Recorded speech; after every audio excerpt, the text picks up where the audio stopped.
today. My name is Latrice Rollins, honored to serve as the director of the National African American Child and Family Research Center here at Morehouse School of Medicine. So this is our capacity building webinar around equity impact assessments. And I am honored to be joined today by two of the co-investigators for the National African American Child and Family Research Center, Dr. Brian McGregor and Dr. Arthi Rao. And so I'm going to turn it over to them to start their presentation. And again, if you all have comments, any resources, any questions, please feel free to use the chat and the Q&A box. Dr. Rao, Dr. McGregor. Welcome to the National African American Child and Family Research Center's Research Capacity Building Webinar Series presentation for October. Today we will be presenting on the topic of equity impact assessments. Really glad to have you all here and look forward to hopefully getting some good questions at the end. And if we can have some discussion with you all through the chat.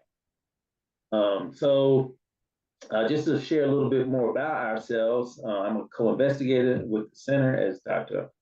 Rollins mentioned. I'm trained as a community psychologist. I'm also a health equity researcher, which means my work especially focuses on addressing health vulnerabilities among marginalized populations and exploring solutions to achieve more equitable outcomes. I have a small footprint in the psychotherapy space where I work with primarily African American adults and children, and I'm also a program evaluator where I evaluate interventions and programs that address individual and family and community well-being, particularly in the area of behavioral health, which includes mental health, substance use, and intellectual and developmental disabilities. And I'm going to pass it to my colleague, Dr. Rao, to share some about her background. Thank you for that. And thank you, Dr. Rollins, for the introduction. As Dr. Rollins mentioned, my name is Dr. Arthi Rao. I am a senior research scientist at Georgia Tech and also a co-investigator at the center. My particular area of focus is place and health research using geospatial data science. So particularly interested in place-based disparities and how they impact outcomes, whether it's socioeconomic outcomes or health outcomes. And we're particularly interested, Dr. McGregor is interested in criminal justice policy, while I'm really interested in a health and all policies approach with the built environment and other aspects. So we're particularly excited to bring you some neat examples of the application of equity impact assessments. And I can forward. Okay, so here are our presentation objectives. We're going to review the concepts and the importance of equity impact assessment. We're going to review the historical concept and evolution of various types and try to help you all understand how they evolved over time. We're going to help you learn about various methodologies and frameworks used to implement the impact assessments. And as Dr. Rao mentioned, we'll examine some of those processes through examples at the intersection of, we'll actually just focus on the criminal legal system, economic mobility, and some other things. And then finally, we will explore challenges, opportunities, and future trends in this area. So Arthi, yeah, when I pause, feel free to move forward. It'll be long enough. Yeah. So I'd like to begin with an introduction to defining what impact assessment is. And a standard definition is that it is a structured process for evaluating the impact of proposed policies or other actions on people and their environment, while there's still an opportunity to modify the proposals to mitigate the negative impacts, right? And the objectives of all impact assessments is to really form an evidence base for decision making that incorporates biophysical, social, and economic considerations, promotes transparency and public participation in decision making, and also provides procedures and methods for monitoring long-term impact. And I'm familiar with the history of impact assessment, and what we've seen is that older models were fairly technocratic, kind of top-down, rational decision-making, very objective models. But we have since evolved in this space, and our contemporary models focus more on kind of more holistic approaches, the inclusion of diverse sources of knowledge, which that means lived experience, community-based participatory methods, and also the inclusion of the distribution of impacts, not just total impacts, but is there anybody who is going to suffer disproportionately as a result of those policies? So definitely a social justice lens, which takes on precedence in contemporary models. So I'd like to very briefly talk about the history and evolution of impact assessment in general. So the roots of impact assessment can be traced all the way back to the 1960s when NEPA, or the National Environment Policy Act, was enacted, when there was a heightened awareness of how human actions were affecting the environment, particularly caused by pollution and pesticides. And so environmental impact assessment, which is the first known formal impact assessment methodology, came about, and it was required for federally funded projects. However, there's certain limitations of environmental impact assessment, which then kind of birthed other impact assessment methods, such as health impact assessment and social impact assessment. For example, environmental impact assessment was very heavily focused on carcinogens, chemical exposures, things that had a very well-defined dose response relationship. And these were relationships that could be upheld in a court of law or for litigation purposes. So what was ignored was the idea of holistic models of health and well-being. And thus we have subsequent models such as health impact assessment that corresponded with kind of a redefinition of what health was in the 1980s, which is more than just the absence of disease. So these other models pick up where EIA kind of fell short to really understand the more socioecological side of impacts. And here, really quickly, I'll use health impact assessment as an example to trace this evolution. While all impact assessments have common roots, they also have specific influences that led to their evolution. So for example, in the health space, we already talked about the shortcomings of environmental impact assessment, but we also have kind of the disadvantages of health promotion and health education, which takes a individual-based approach. So you have to kind of create change by going from person to person, rather taking a population-based approach. So therein we come up with the health impact assessment methodology, which really takes a population-based approach to understand impacts. And then we come to this understanding that all policy is health policy. So whether it's housing policy, whether it's transportation policy, everything impacts health. And so we have this very holistic idea of what health impact assessment really means. And this is also, there's a heavy emphasis on equity in this model. Which then brings me to the topic of equity-focused impact assessment. And as I mentioned, our contemporary models of impact assessments really tie in with the idea of distributional justice, which means that it's not just about understanding all impacts, but it's also about understanding how those impacts get distributed among different groups in society. Now, I'd like to bring that back to why this is important to the National African American Child and Family Research Center, because we have set out this objective to provide national leadership and excellence in community engaged research. And equity-focused impact assessment is a great example of a community-based participatory tool to evaluate the distributional impacts of policies on different groups. So that's why we're so excited to bring you yet another community engaged tool that you can use to promote equity.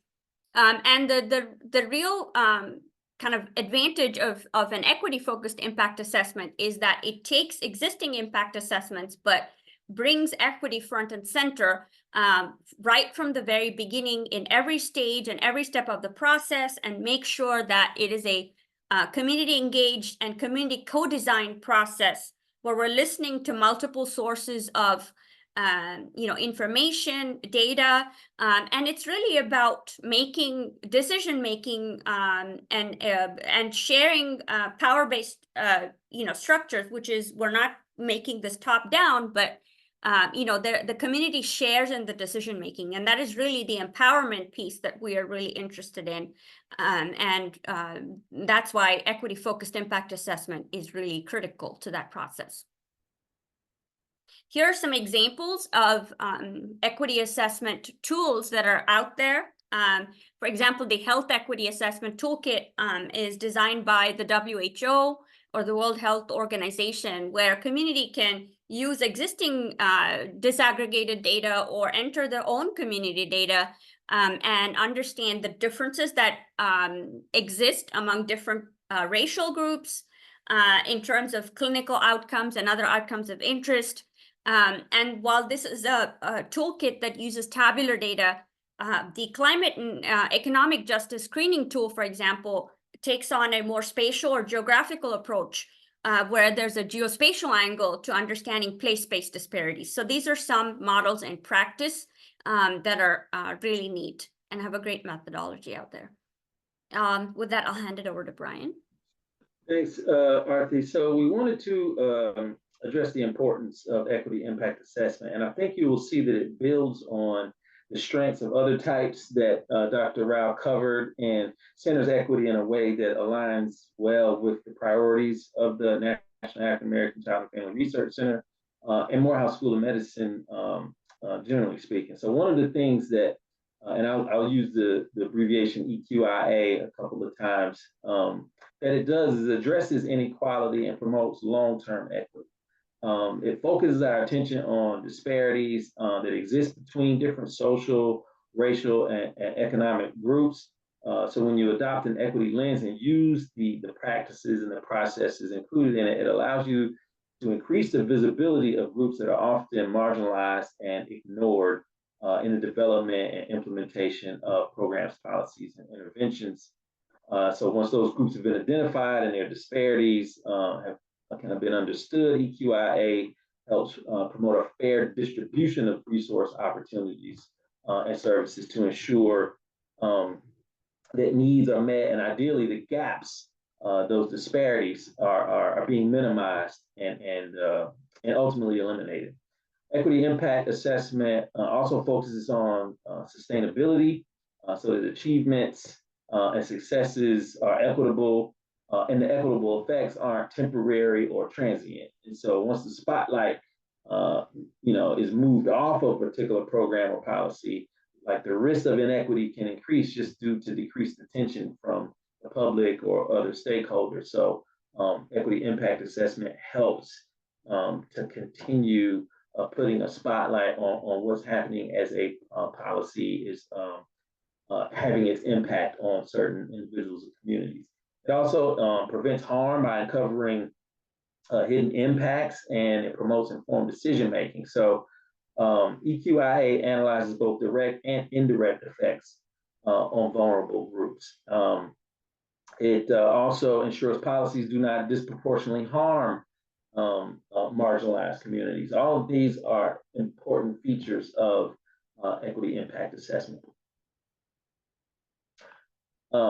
It improves also the design and intervention and policies. For example, it invites stakeholders, particularly those who stand to be impacted by an intervention or policy, to the table, so that their experiences and their knowledge can inform designs and interventions. And so groups from these vulnerable populations are in a unique position to speak to their potential effects. It's really important that they're at the table so their voices are amplified. Also, equity and EQIA, they help identify opportunities for tailored solutions. So ones that benefit specific communities. So all interventions and policies may not benefit or may not be intended for all populations, and EQIA can help make sure that the designs address the needs in a focused and specific way. They can also help maximize benefits and support measuring success, helping to design policies that provide the greatest benefit to those most in need, They're often populations among vulnerable groups that experience the most negative outcomes, which should be a priority in policy design. They definitely become so in EQIA. These assessments use different types of data, for example, demographic data, economic analysis, and social metrics to predict the impact of initiatives. And they can also be effective monitoring tools that can be used for periodic reporting, like strategic or important checkpoints to ensure that the intended effects are sustained.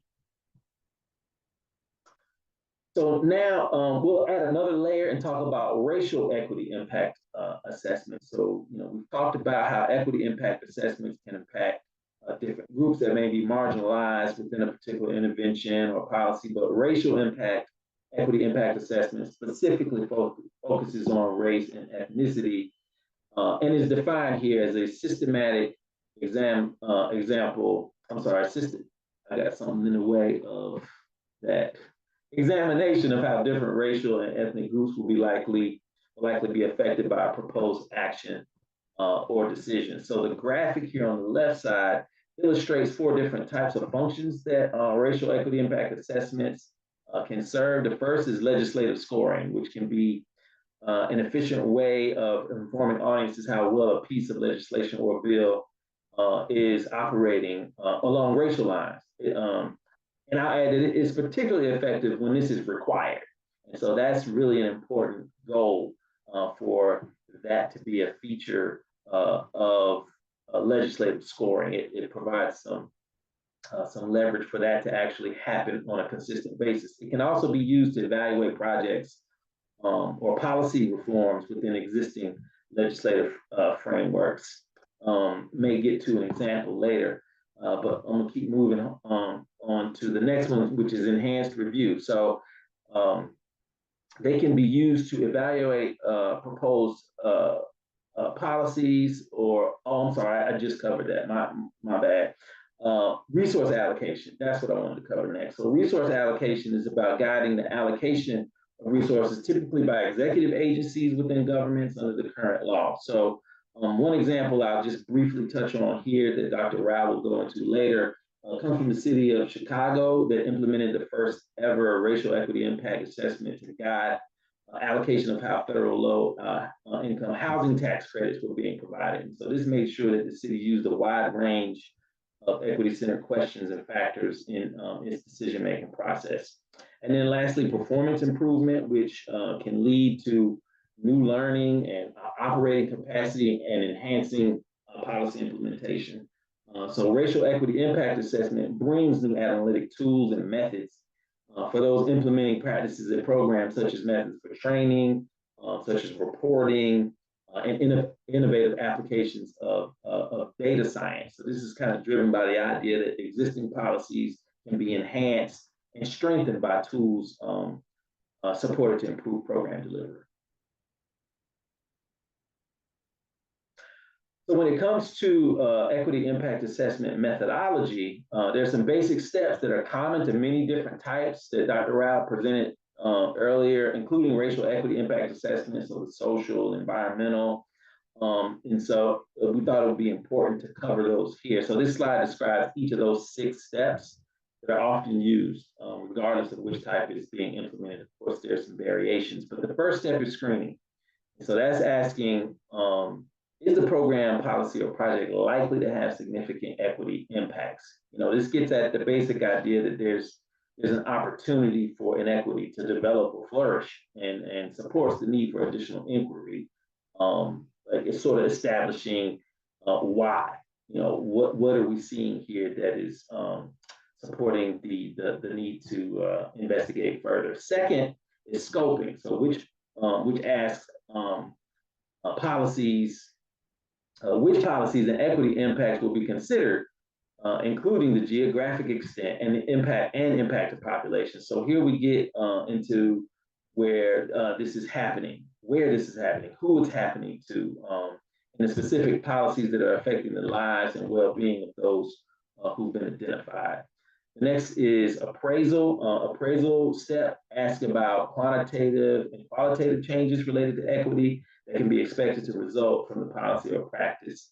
And so it's important here to really understand, we're talking about tangible and concrete differences. We're often getting into numbers here, that speak to what those actual lived differences look like in individuals and communities who may be disproportionately impacted by our policy.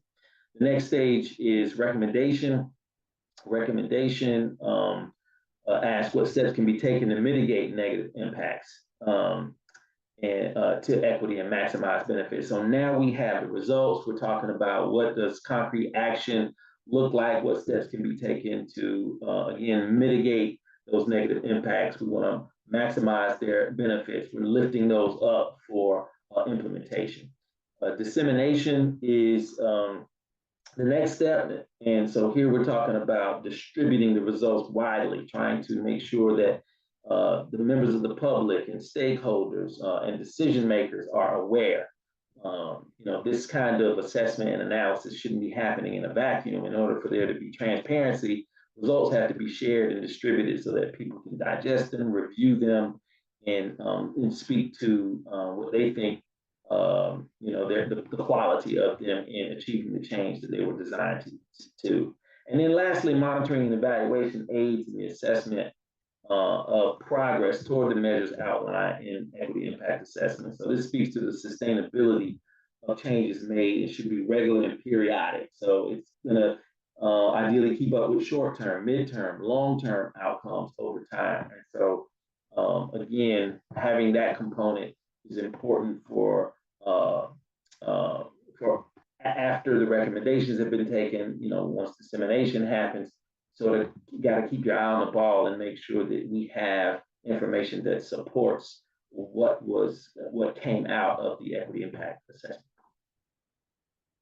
And so before I go into the example, I wanted to, because the example is going to be focused on criminal legal system policy, I wanted to just share a small bit of data that illustrates the racial disparities that exist amongst, with respect to incarcerated populations in the United States. If you look here, you can see pretty clearly there's a stark difference in terms of Black, white, and Hispanic rates. And so if you just look at Blacks, their numbers across the board, jail incarceration, state and federal, so on and so forth, are extremely a lot higher than their numbers in terms of their population size in the United States. And so when you observe these kinds of disparities and you see these things happening in the criminal legal system for decades, yes, there have been some narrowing in different areas of those gaps,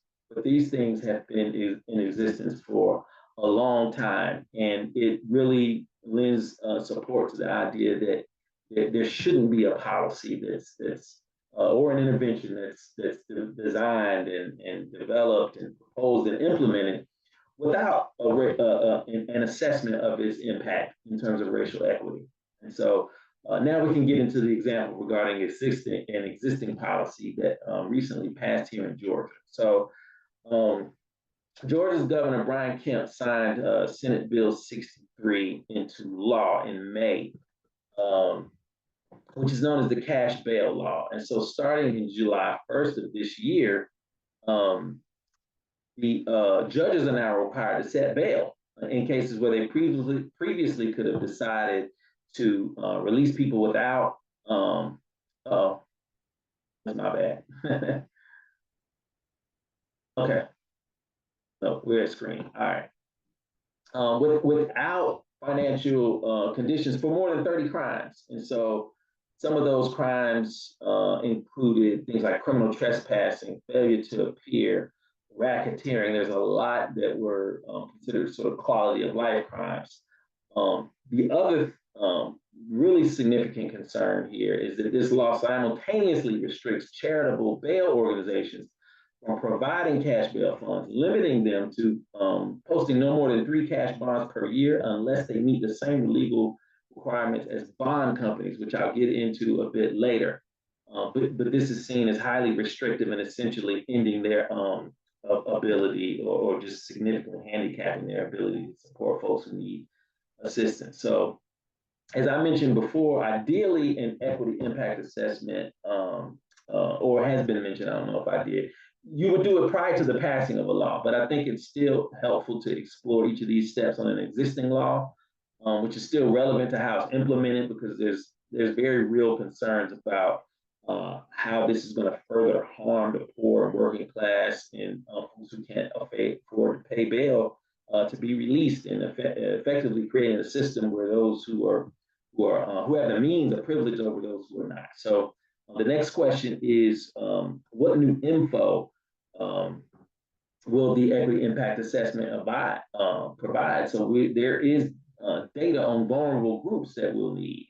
We want to understand how this is impacting different groups in terms of those who are released pre-trial.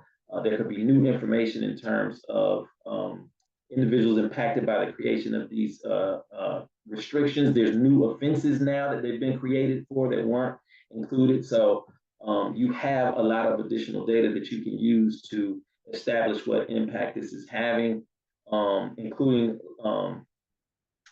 like a subset of those who receive financial support. You can do a pre-post analysis looking at what's happening before compared to afterwards, which I think is really important to sort of illustrate what that disparity is looking like and the direct impact of the law. The last important question to ask at the screening stage is it feasible to conduct? If this is something we were undertaking at the center, for example, we would, just look at feasibility from a couple of different stages as far as content knowledge, which we have, research support, which we have at the center and institution, dissemination strategies. We have team members internal to the center and a marketing and communications team at Morehouse. And so we would use all of those resources. We would leverage our relationships with different stakeholders who possess the data, for example. They would need to be leveraged and developed, one of which would include the Georgia Sheriff's Association, since they have the operational responsibility for county jails in this state. And so it'd be really important to, they're not sort of centrally managed like the Department of Corrections and Prisons. So that's something important to be aware of when you're talking about the feasibility of having what you need to kind of take a deep dive into a racial impact, equity impact assessment.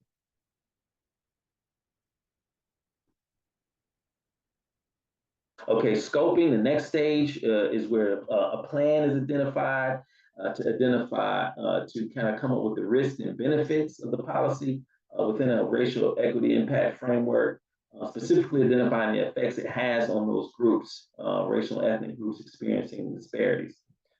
Examples of well-being effects that could be, that the impact assessment would address would include things like economic mobility. So you're talking about lost work hours, people who are terminated from their jobs while they're in jail, and recidivism, which is simply the return to jail or continuing sort of being further entrenched in the system. Could be probation, parole, other aspects of community supervision. So recidivism is one of those effects that it would address. Could also be some family outcomes. When you're talking about parents, there's research indicating that over 200,000 children have had a parent incarcerated at one point in their lives in Georgia alone. So what concerns have stakeholders expressed? One of the main ones is that it further criminalizes poverty, including those with behavioral health needs who are already experiencing a lot of disparities, are cut off from access to care, and just further entrenches them in the system and erodes the relationships they have with some of those resources in the community so they can take care of themselves and their families. It restricts bail fund providers. Again, going back to the law in terms of how it limits them from contributing more than 3 times per year unless they essentially jump through a lot of hoops to function like bail bonds companies. It's considered very restrictive, and a lot of them are concerned about that. Some have already, I can't remember the name, but have already shut down. So this is having some effect pretty early. Will be disproportionately impacted by the policy. I think we've covered that quite a bit. folks who are poor, from low socioeconomic status, backgrounds, African Americans, and there's others as well. But it's really important to identify them and make sure that that is the focus as you move through these steps. So the assessment stage provides an opportunity to sort of describe the baseline experiences of the groups affected by the policy. So one of the things that we know in a broad sense is that 69% of individuals held pretrial in jail are people of color, and 43% of them are Black. So they're overrepresented compared to their numbers in regards to the share of the total U.S. population. Available data indicate that Black and brown defendants are also 10 to 25% more likely than white defendants to be detained pretrial, and their bail amounts are also set higher, and they're less likely to be able to afford it. And so when you're talking about all of these different barriers for people being able to get out, it illustrates how compounded some of these challenges are for these populations. The quality and availability of data is very important. It's foundational to establishing the disparity to be addressed. And so, unfortunately, in this area, there's a woeful lack of representative data. So, particularly on a national scale, so we often rely on other resources, including academic literature. The survey of inmates in local jails that the Bureau of Justice Statistics conducts was last conducted in 2002. So we're talking about over 2 decades. It's very disconcerting considering that jail and policing practices have changed significantly over that period of time. The website actually says that it's coming within the next year, so hopefully that does happen. One of the main premises of this policy is that implementing and enforcing reduces failure to appear occurrences. However, research on the impact of cash bail on failure to appear, which FTA abbreviated here, is limited. And the available research indicates that FTA differences cannot be solely attributed to cash bail. Lastly, what are the predicted well-being impacts? One of the concerns is that those who are unable to afford to post bail, and there is some data that has observed this, is that they're much more likely to plead guilty, to hurry their trials along, which further entrenches them in the criminal legal system with all of the negative consequences and harms that it produces. Additionally, it widens the racial disparity in the criminal legal system, given the disproportionate impact that this policy has on African Americans. So now we're at the recommendation stage, where the focus is on practical solutions. Like, what can we implement within the political, economic, and technical limitations of the policy? I thought it was particularly relevant here, given that we're discussing one that's already a policy that already exists. So one of the solutions can be to support bail fund providers with meeting additional requirements, so they recognize along the same lines as bail bond companies. There's a pathway for them to be able to support people who need bail funds, but they can't do it alone. And so that could be one way in which stakeholders could support their ability to continue helping folks in need. Also, they can increase the capacity of another thing they can do is to change the law, parts of the law. There may be different things that folks are willing to consider as sort of easing the bail fund restrictions come into play. So if you think about removing the cash bail requirements for nonviolent offenses, that might be attractive for folks who are concerned about public safety. But there's those 30 offenses that I mentioned. There's things like forgery, and there's substance use, there's trespassing, these sort of quality of life crimes that there's probably low public safety concern for. There might be some support for those kinds of changes. And then legislators who are in a position in sponsoring a bill to overturn it definitely have to identify them, advocate, and show support for any kind of amendment that they would provide, which we'll get into a little bit in another example in a second. So reporting stage, this step is about sort of the process when the dissemination strategy is implemented. How are we going to get this information out, how we're going to share results, how we're going to get the findings to decision makers and affected communities and other stakeholders who can lend support to the recommendations, who can share, who can create leverage, who can get behind bills to eliminate policies like this. And some of the key legislators would include, stakeholders would include legislators who sit on criminal justice subcommittees in the Georgia legislature, for example. Could be community organizations, churches, nonprofits. A lot of the folks where the people who are still in jail, these are, they are in the communities where these folks come from. And so getting behind, having their support and having them get the word out is important. Also, advocacy organizations that promote legal reforms, which could include organizations like the Southern Center for Human Rights or Reform Georgia or Georgia Justice Project, all of these entities that support progressive legal reforms. And then finally, conferences. That's another way to get it out to folks who are in a position to continue to do research in this area. So Academic Consortium of Criminal Justice Health, ACLU, a lot of these organizations that have conferences where people come to learn about what's happening. These are key places to disseminate. And then monitoring and evaluation. So impact assessment can influence outcomes in the short term and the long term. So monitoring and evaluation kind of helps us keep track of the changes that are happening over the long term and short term, but it's also important to understand that there will be some outcomes that have been unanticipated. And so monitoring and evaluation can document and can monitor those as well and make sure that they are considered in terms of what it means for the disproportionately impacted populations, because there may need to be other work that's happening. There may need to be some data analysis around what these unintended impacts are. Monitoring evaluation is best when it's comprehensive, when it's centered equity, racial equity in its implementation. So when you're still in the early stages of a policy like this, it's vitally important to have those metrics that we're keeping track of to see how this is impacting those different communities. And so now I want to turn to an example of racial equity impact assessment in practice.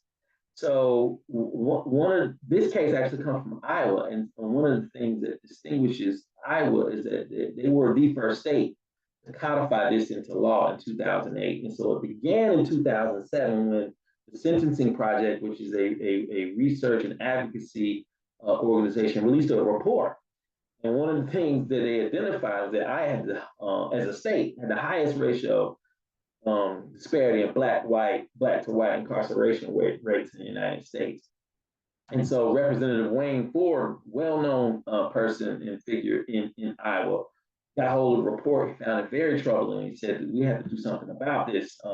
And trying to get, so he got with the Sentencing Project, Mark Maurer, who's director, and some of the other staff there, and said, help me come up with some legislation that we can draft that will require legislators and the governor to address disparities in the criminal legal system that are contributing to this gap.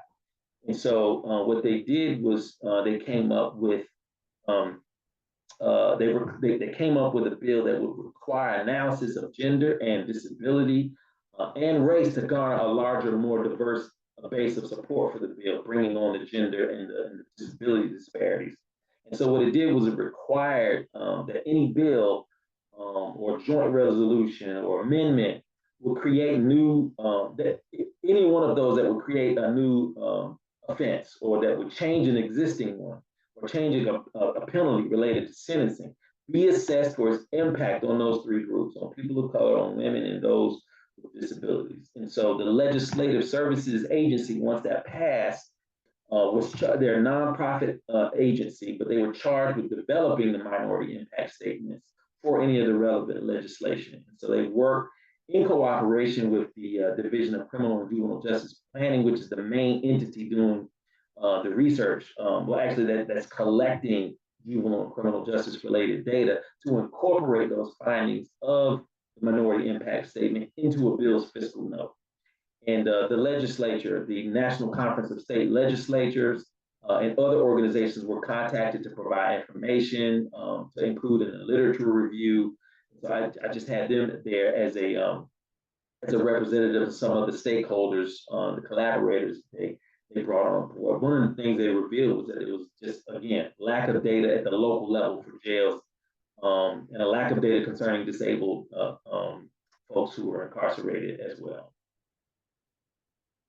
So I shared a bit of this on the last slide, but to provide a little bit more detail, the Iowa Legislative Services Agency provided the lawmakers with the impact statements, and they had them at a critical time before either the House or the Senate could debate it on the floor. That was an important feature in this bill. So it informed how the legislation was understood before they got up to have discussion in the House or the Senate. One of the important data points that the legislators are provided, which is actually reflecting of the scoping objectives, if you think back, is the estimated number of criminal cases that proposed legislation would annually impact. And that there was a particular focus on in that piece of information belonging to the three named populations, groups that we were talking about. So some of the impacts of this bill, which are positive, included the state of Iowa having bills that pass that are determined to have no effect or a positive effect on minority incarcerations, being 2 times more likely to pass after the enacted legislation. And there was also an impact on incarceration rates that they saw after this happened. So there was a decrease in the disparity from 2007, where it was 13, the disparity was 13, the black-white disparity was 13.6, to dropping in 2019 to 9.3. And so they made a lot of great strides in Iowa, but a lot of advocacy organizations have complained that this disparity is still too large, and they're pushing for stronger reforms. Even with this minority impact statement law, they want to give it some more teeth so they can drop that disparity even further. I will pass it to Dr. Rao. So we're now in kind of the concluding part of our webinar. So I will try to get through these slides quickly in the interest of time. So this is yet another great example. And as an urban planner by training, I'm really excited to see this example where the Chicago Department of Housing used a racial equity impact assessment to ensure the equitable distribution of federal low-income housing tax credits, as Dr. McGregor mentioned. And it was really used as a great tool to enable particularly disadvantaged communities to have access to affordable, safe, and healthy housing. And one of the impacts was that during COVID, particularly for the COVID emergency rental assistance, that was really, this tool really helped make sure that the communities most in need had the resources they needed to kind of survive the pandemic and have a roof over their heads. So that was really helpful.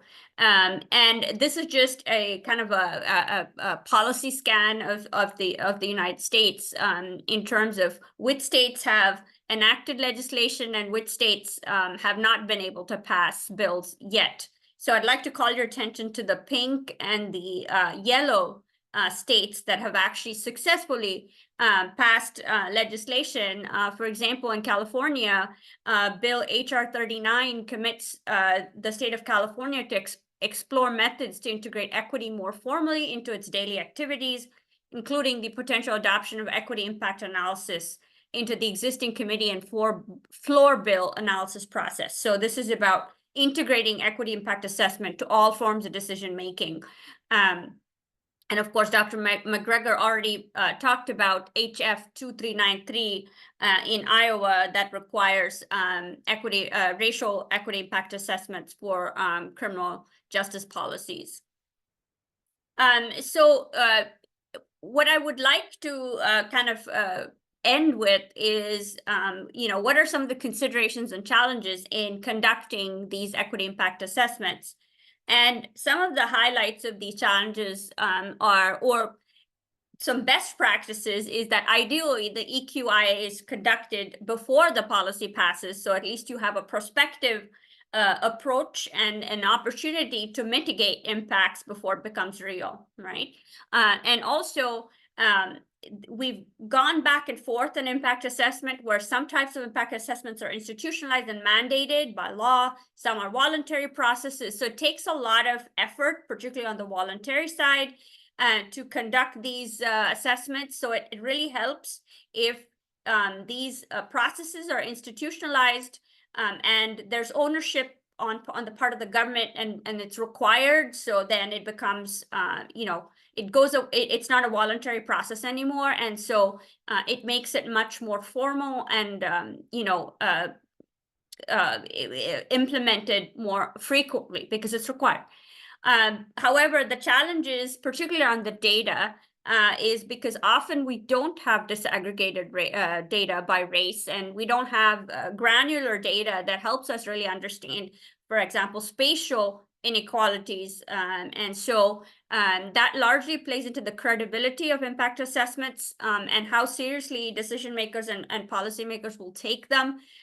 So that's something that really needs attention and something that needs a lot of work. In conclusion, this is, you know, kind of the outline of everything we discussed today. We talked about the evolution of impact assessments and the inclusion of equity, the different types of equity, different types of impact assessments, and how equity can be more explicitly included in the processes, kind of the challenges and opportunities to make this whole process better, and how we can further contemporary practice using this tool to empower communities and build equity and reduce disparities. Here are some additional resources we'd like to share with you in terms of examples, you know, and state laws that have passed to enable this. So it just gives you an idea of the different ways these can be implemented. Uh-oh, I think I did it again. Oh. Yeah, go back to the, yeah, there we go. Okay. Yeah, so I had the idea to have my my fellow alum from Morehouse College, Dr. Martin Luther King's quote here, because I thought it was very fitting. It says, "The arc of the moral universe is long, but it bends towards justice." And so I think equity impact assessments represent a step in terms of that progress and the continued bending of the moral arc towards justice. And I hope what one of the takeaways from the presentation is that there is a lot of work happening. You can see from that map that there's some states in different stages. Some have not started, some are moving in that way, but it takes folks like members of our audience today, like, you know, Dr. Rollins, like, we have to keep pushing so that we can realize justice for the most vulnerable of our community members. And there is us. So we really thank you all for participating, for listening. We definitely respond to emails and inquiries. If you reach out, we are always trying to build our networks and find folks who have other skills and knowledge and interest in this work. And so we thank you for participating. Awesome. Thank you, Dr. McGregor. Thank you, Dr. Rao, for sharing your expertise with us in equity impact assessment. And I know it is still relatively newer methods. And so we are still learning as a team how we can apply some of these methods to the programs that we focus on. And so I don't have any questions in the Q&A or in the chat. But one thing I wanted to just ask you all about, and you did bring it up as a challenge in terms of the lack of data. And we talk about that all the time at the center of this lack of data. But I wonder though, when you say a quality equity impact assessment, can it still be a quality impact assessment if you have qualitative data or narratives to kind of guide, you know, what inequities you may be seeing in policies or programs? Does it only have to be quantitative data? Just open to your thoughts on qualitative data in this process. I think Dr. Rao could probably speak to this better than I, so I'll keep my response short. My thinking on that is that when you're talking about trying to influence policy, numbers is going to be the gold standard. But I would say that in a space where you are, like what you said, there's a deficit, there's a lack of information. I think that could get things started. I think it's really important to have that kind of narrative which tells the story, which isn't just about establishing the narrative, but it's also sort of building support from a community of stakeholders, because people can now sort of wrap their hands around what this experience is like. If you just go back to the cash bail model, that was a lot of what happened that got people's attention on this, is telling those stories. And there was a lack of data in those spaces. And so I think the qualitative definitely has a place from that standpoint in terms of an initial engagement in creating some interest in sort of what's happening in any kind of particular policy area. That's a very I think a deep question, and it kind of goes back to the general kind of, we're at a crossroads even in research methodology in general, right? We're trying to figure out what constitutes data and information in the first place. Is it always just the numbers, or are we open to different sources of information that informs our research? And I think we're seeing the research field be more open to different sources of information and what constitutes science. So I think that's an encouraging move in the right direction. But I think we do have a long way to go. And as Dr. McGregor said, if we are making policy decisions, the data is important because we need to understand which levers we can move, right? So I think that's where the data becomes important. But it's, again, you know, how credible does, what is the meaning of credible evidence? What will policymakers accept?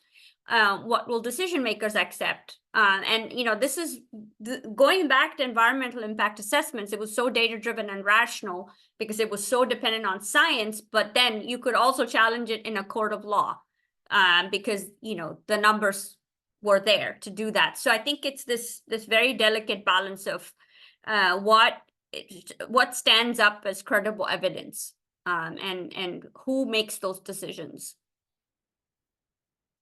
Thank you all so much for joining us, and we hope to see you next month, where Dr. Rao will be presenting again, talking about spatial analyses and how we analyze place. So please join us again next month. Thank you all so much. Have a great rest of your day.